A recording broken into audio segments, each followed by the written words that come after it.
बातें कब आती हैं आतिक सईद, मुझको बातें कब आती हैं। मैं तो बस खामोश सा शायर, उल्फत चाहत के रंगों से दिल की खाली तस्वीरों में कोई मोहब्बत भर देता हूँ, और कभी अपने अश्कों में बंजर इस मन की धरती में कोई मोहब्बत बो देता हूँ,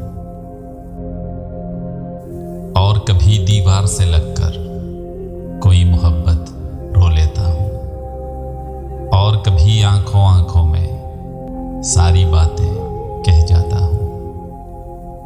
मैं अपने इस पागलपन में कितना तन्हा रह जाता हूँ। मैं तो एक खामोश सा शायर, मुझको बातें कब आती हैं।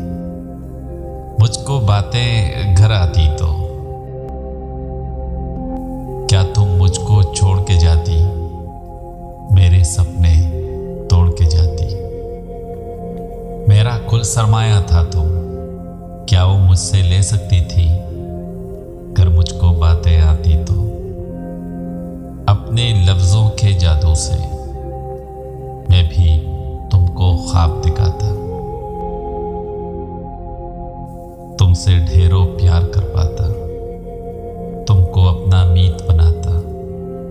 मैं भी वो सब तुमसे कहता जो तुम सुनने की ख्वाहिश में मुझको ऐसे छोड़ आई थी। सारे रिश्ते तोड़ आई थी। मैं ठहरा खामोश सा शायर, मुझको बातें कब आती हैं। मुझको बातें कराती तो तुम भी मुझको मीत बनाती, मेरे सारे ख्वाब सजाती, यूं ना तन्हा छोड़ के जाती। मैं ठहरा खामोश सा शायर, काश मुझे भी